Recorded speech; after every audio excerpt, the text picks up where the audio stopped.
রাজনৈতিক দল হিসাবে জামায়াতে ইসলামের বাতিল হওয়া নিবন্ধন ও প্রতীক ফিরে পাওয়ার যে আপিলের রায় কিন্তু কিছুক্ষণ মধ্যেই ঘোষণা করা হবে। দর্শক, আপনাদেরকে এই মুহূর্তে সরাসরি সংযুক্ত করেছি হাইকোর্ট প্রাঙ্গণ থেকে, এবং যেখানে কিন্তু কিছুক্ষণের মধ্যেই জামায়াতে ইসলামের আইনজীবীরা এসে কথা বলবেন, এবং এই মুহূর্তে অ্যানেক্স ভবনের যে 1 নং গেটটি রয়েছে তার সামনেই কিন্তু গণমাধ্যম কর্মীরা অপেক্ষা করছেন, এবং কিছুক্ষণের মধ্যেই হয়তো বা রায়টি হয়ে যাবে, এবং তারপরে কিন্তু জামায়াতে ইসলামের নেতৃবৃন্দরা এসে এখানে কথা বলবেন, এবং জামায়াতে ইসলামের যারা আইনজীবী রয়েছেন তারা কিন্তু কিছুক্ষণের মধ্যেই এখানে আসার কথা রয়েছে। দর্শক, আপনাদের যদি জানিয়ে রাখি, প্রধান বিচারপতি ডক্টর সৈয়দ রিফাত আহমেদের নেতৃত্বে 4 বিচারপতির আপিল বেঞ্চ এই রায় কিন্তু আজকে ঘোষণা করবেন, এবং রায় ঘোষণার জন্য জামায়াতের নিবন্ধন যে মামলাটি সেটি কিন্তু আজকের কার্যতালিকার একদম ওপরেই রয়েছে, অর্থাৎ শীর্ষে রয়েছে। কিন্তু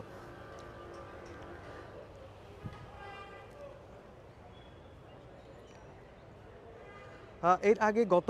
14ই মে রাজনৈতিক দল হিসেবে জামায়াত ইসলামের বাতিল হওয়া নিবন্ধন এবং প্রতীক ফিরে পেতে আপিলের শুনানি শেষ হয়েছে, এবং এই বিষয়ে রায় ঘোষণার জন্য আজকে অর্থাৎ 1 জুন দিন ধার্য করেছিল আদালত। যারই প্রেক্ষিতে আজ কিন্তু কিছুক্ষণের মধ্যেই সেই রায়টি হয়তোবা ঘোষণা করা হবে। দর্শক, আপনাদের যদি আরও জানিয়ে রাখি, গত 12ই মার্চ রাজনৈতিক দল হিসেবে জামায়াত ইসলামের বাতিল হওয়া নিবন্ধন ফিরে পেতে আপিল শুনানি শুরু হয়েছিল, এবং গত বছরের 22 অক্টোবর রাজনৈতিক দল হিসেবে জামায়াত ইসলামের বাতিল হওয়া নিবন্ধন ফিরে পেতে খারিজ হওয়া আপিল পুনরুজ্জীবিত করে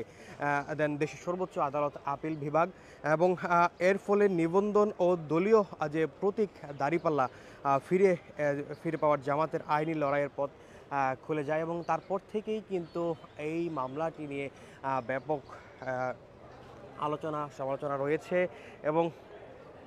জামায়াতে ইসলামের নেতৃবৃন্দরা যেমনটি বলছিলেন তাদেরকে রাজনৈতিক প্রতিহিংসার শিকার করা হয়েছে, এবং তাদের যে প্রতীক এবং নিবন্ধন বাতিল করে নির্বাচন থেকে দূরে রাখার যে প্রচেষ্টা বিগত আওয়ামী লীগ সরকার করেছে সেটি অন্যায়ভাবে করা হয়েছে, এবং তারা তার সঠিক এবং সুষ্ঠু বিচার তারা পাবেন বলে প্রত্যাশা করেন। কিন্তু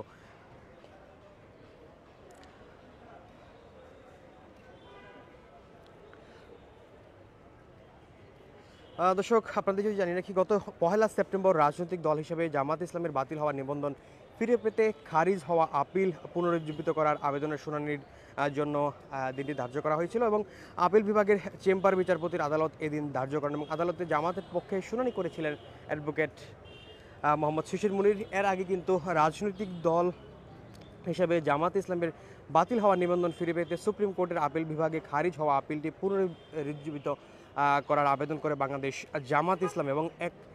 রিট আবেদন নিষ্পত্তি করে 2013 সালের 1 আগস্ট জামায়াত ইসলামের নিবন্ধন বাতিল এবং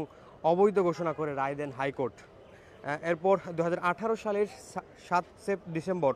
বাংলাদেশ জামায়াত ইসলামের নিবন্ধন বাতিল করে প্রজ্ঞাপন জারি করে নির্বাচন কমিশন, এবং পরবর্তীতে হাইকোর্টের রায়ের বিরুদ্ধে আপিল করে জামায়াত ইসলামী। তবে হাইকোর্টের রায়ের বিরুদ্ধে করা আপিল শুনানিতে জামায়াতের মূল আইনজীবী উপস্থিত না থাকায় গত বছরের নভেম্বর তৎকালীন প্রধান বিচারপতি ওবায়দুল হাসানের নেতৃত্বাধীন 6 বিচারপতির আপিল বিভাগ ডিসমিস ফর ডিফল্ট বলে আপিল খারিজের আদেশ দিয়েছিলেন। ফলে রাজনৈতিক দল হিসেবে বাংলাদেশ জামায়াতে ইসলামের নিবন্ধন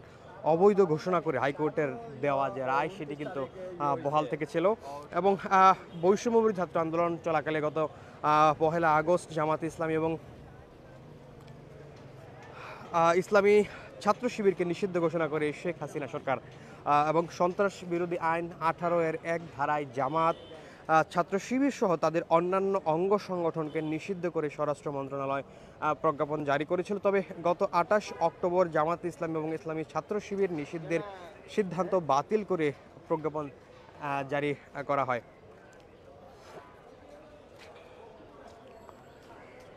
দর্শক, কিছুক্ষণের মধ্যেই হয়তোবা রায়টি ঘোষণা করা হবে, এবং এরপরেই কিন্তু জামায়াত ইসলামের আইনজীবী যারা রয়েছেন তারা কিন্তু এসে গণমাধ্যমে কথা বলবেন, এবং এই মুহূর্তে কিন্তু অ্যানেক্স ভবনের যে 1 নং গেট তার সামনে কিন্তু গণমাধ্যম কর্মীরা অপেক্ষা করছেন। জামায়াত ইসলামের অন্যতম আইনজীবী মোহাম্মদ শিশির মুনির যেমনটি গণমাধ্যমকে জানিয়েছিলেন, জামাতের নিবন্ধন ফিরে পাওয়ার মামলার রায় ঘোষণা করবেন আপিল বিভাগ, এবং সেই বিষয়টি কিন্তু তিনি গতকাল গণমাধ্যমকে জানিয়েছেন এবং যার প্রেক্ষিতে কিন্তু আজকে কিছুক্ষণের মধ্যেই কিন্তু সেই রায় হয়তোবা প্রকাশিত হবে এবং তারপরেই জানা যাবে জামাত ইসলামের যেই প্রতীক দাঁড়িপাল্লা এবং নিবন্ধন বাতিল করা হয়েছিল সেই সিদ্ধান্তটি কিন্তু জানা যাবে এবং জামাত ইসলামী পরবর্তী নির্বাচনে অংশগ্রহণ করতে পারবে কিনা সেই বিষয়টি কিন্তু আজকে এই রায়ের মাধ্যমে খোলাসা হবে।